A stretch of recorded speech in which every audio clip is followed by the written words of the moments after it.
Son filósofos verdaderos aquellos a quien gusta contemplar la verdad. Platón. Filosofía para todos. Continuamos.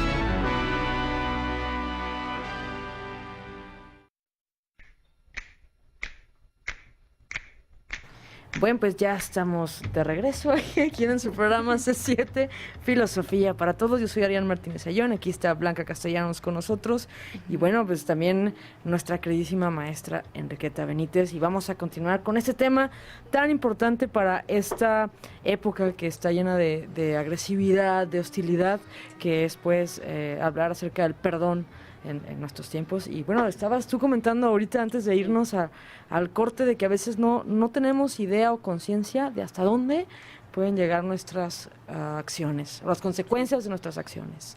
Sí, y como dice Hannah, tiene un carácter irreversible e impredecible.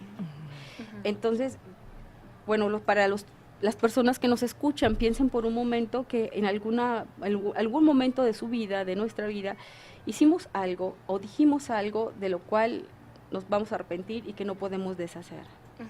Precisamente, dice Hannah Arendt, para este carácter irreversible e impredecible, lo único que nos queda es el perdón, porque el perdón es una fuerza humana nacida de la actividad humana, porque muchas veces dice, cuando se habla del perdón, casi siempre se piensa en la religión, porque mucha gente dice, por Dios, antes de Hannah Arendt, por supuesto que sí, las religiones ya hablaban de eso, claro que sí, nadie lo está negando, pero Hannah es la primera o de las pocas que ha descubierto, que ha interpretado por lo menos las enseñanzas, que consta es judía, de Jesús de Nazaret, de Jesucristo, que todo el mundo conoce, y ha dicho, bueno, él le ha quitado este carácter estrictamente religioso y lo ha puesto en el mundo secular, es decir, le ha otorgado Jesucristo este poder a las personas de perdonar, porque siempre se pensaba, Dios me perdona y por lo tanto doy algo a cambio. Y dice, si leemos bien, precisamente, dice a Jesús, realmente lo que está diciendo, si tú perdonas de corazón, eso también tiene una implicación que ahorita no viene al caso, si tú perdonas, entonces Dios te perdonará. Fíjense el orden, eso es lo que rescata, el orden bajo el cual se establece. Muchas personas que son expertas en la Biblia podrán interpelarnos, pero ahorita se trata de cómo lo está interpretando Hannah y la prioridad del ejercicio entre las personas, porque ese es un poder, dice, el poder genera un milagro, que es la capacidad de decirle al otro que puede iniciar y que puede dejar el pasado en paz, porque si yo hago algo, Arián, que la tengo aquí enfrente, y si ella no es la que me perdona, entonces no me permite desanclarme del pasado. Entonces, el perdón tiene una fuerza interna, pero también relacionada con las personas involucradas en esas acciones. No es cualquiera y no cualquier cosa se puede perdonar. Entonces, el perdón es la capacidad de liberar al otro de una carga por una acción dada. Si no hay perdón, la gente no pasa. Y aunque uno diga, yo estoy bien, no me importa, no es cierto. Siempre es un ancla que nos lleva, quién sabe hasta dónde, ¿no? Y esa es la parte impredecible.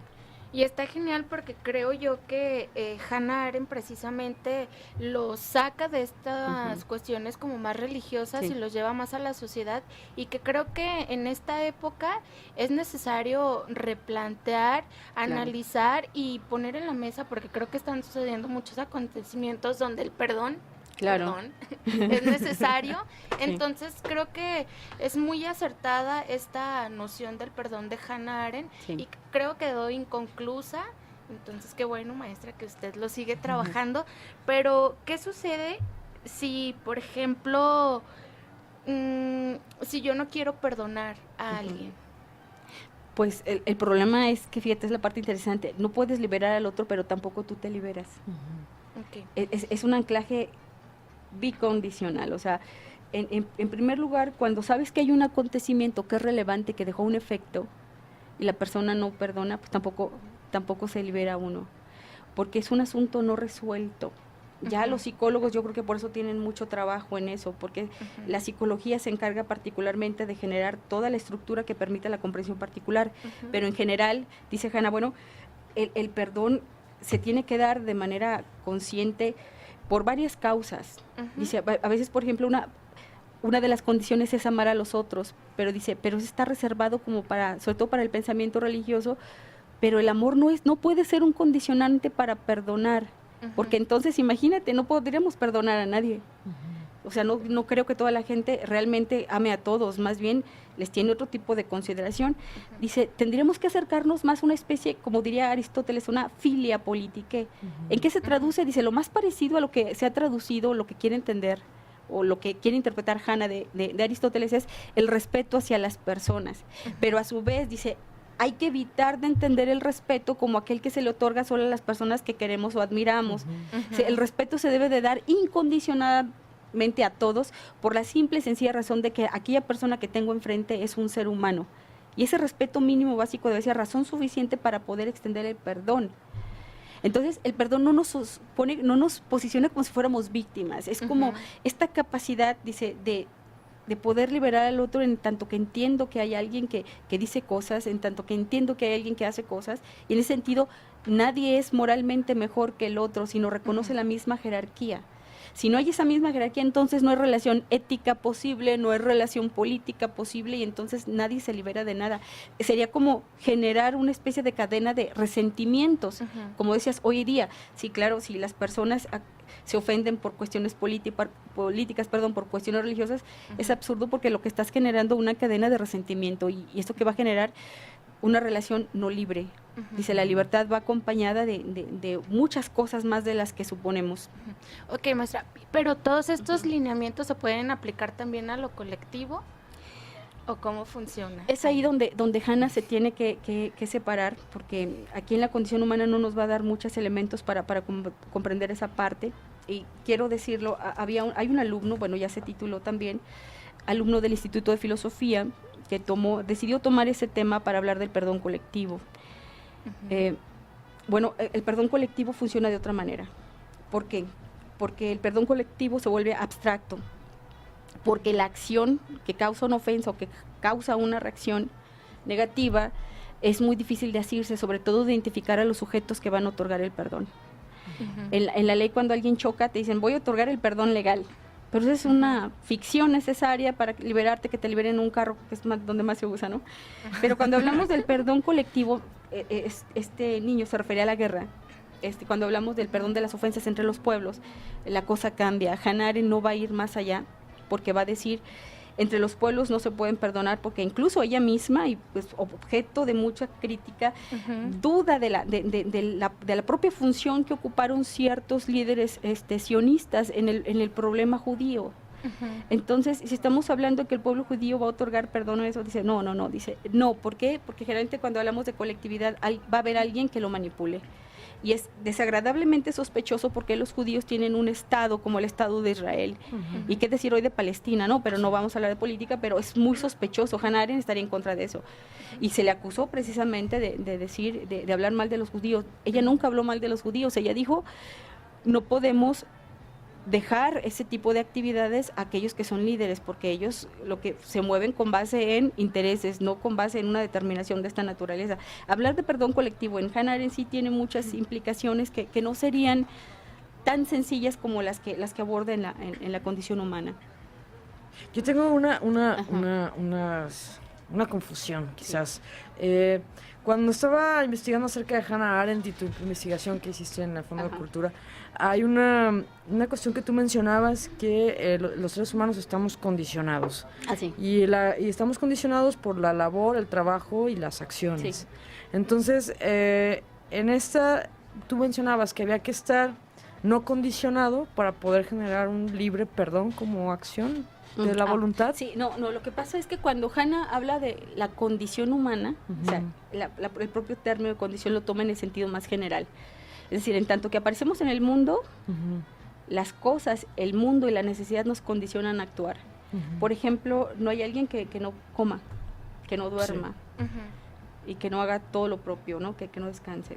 Maestra, nos pregunta aquí Arte Efecto, ¿considera que la frase perdono pero no olvido es coherente? Bueno, dependiendo en el sentido que se diga. A mí me parece algo muy, muy tierno, pero si hablamos en serio, bueno, puedes olvidar o no, el problema es el nivel de sinceridad y el grado de compromiso que tienes cuando asumes el perdón. Claro, se puede perdonar y no olvidar, pero cuando se da con esa connotación, es como decir, no se me olvida que me ofendiste, entonces no sirve Entonces de no estás nada. perdonando, Exactamente, porque tiene que ver con el juego que haces de las palabras, ¿no? Por supuesto, yo no creo que, por ejemplo, en el caso de una madre que fue, que perdonó al asesino de su hija, se le olvide que fue asesinada su hija. Entonces, el olvido no es condición del perdón. La forma como lo plantees, sí, y la forma como está formulado, más bien es algo como falso, ¿no? Como una falsa posición, sí. Bien, porque en este caso entonces el olvido sería como, pues no que te olvides como de los acontecimientos históricos ni nada de eso, sino darle paso para seguir adelante, que creo que eso es la importancia fundamental del perdón como tal. Claro. Obviamente, si es perdón sincero y sobre todo que sea eficaz, Claro. para poder seguir adelante. Sí, porque técnicamente podríamos quitar la palabra olvido y decir superarlo, es decir, poder dejarlo con todas las implicaciones y poder seguir adelante. O sea, el olvido yo creo que es un ejercicio retórico, ¿no? Más bien sería superarlo. Muy bien, maestra, pero ¿por qué perdonar? Bueno, por si te quieres liberar, vuelvo a la acción otra vez. Cuando hablamos de los condicionamientos es que estamos hablando de personas libres. Entonces, eso se me hace muy interesante porque dices, cuando eres libre, no es una libertad de capricho absoluto y a veces creo que sospechosamente tendemos a asociar mucho el ejercicio de la libertad con ello. Hannah, sin asumir una postura estrictamente francesa, aunque debo decir, sí cita a los existencialistas franceses en ello, si el ejercicio de la acción es el ejercicio de la libertad, ¿no? En tanto que somos libres, pues somos responsables. O sea, responsable significa ser capaz de dar respuesta por lo hecho. Y en ese sentido, cuando nosotros estamos hablando de que si queremos ser libres tenemos que perdonar, tenemos que hacer esto, es porque tiene que ver con esta capacidad de la comprensión de nuestros actos. Una persona ejerce la madurez, no por la edad, sino en virtud de que puede asumir que hay una serie de acciones que tienen un lugar, que tienen un valor y que tienen una función. A veces nos cuesta trabajo, sí, pero parte del crecimiento consiste en saber analizar qué tipo de acciones nos permiten seguir adelante. El por qué perdonar tiene que ver con esto que yo señalaba y vuelvo a decir, cuando hay algo que te toca de manera especial y constituye para ti un conflicto, es que te está anclando. Tienes que perdonar porque si no la persona se vuelve anclada al pasado porque no puede seguir adelante sino siguiendo recordando el pasado. ¿Sí me explico? Es como cuando la típica mujer u hombre que lo engañan. Te perdono, pero no lo vuelve a... No, entonces no puedes. Si vas con un profesional para que te ayude a superar el problema, está bien. Si tú no puedes por ti mismo, pero esa ficción de perdonar y no olvidar, en pocas palabras, es un chistoso autoengaño. De hecho, Hannah Arendt habla como de la mala fe, haciendo alusión, dice Hannah, es un poco en el sentido del mal radical, en el sentido de Kant. Kant habla de que las personas tendemos a realizar actos malvados, no porque seamos malvadas como lo puede ser el demonio, dice Hannah, dice no existe eso tampoco, lo dice para Eichmann, dice no se trata de un demonio. La mala fe, desde esta perspectiva,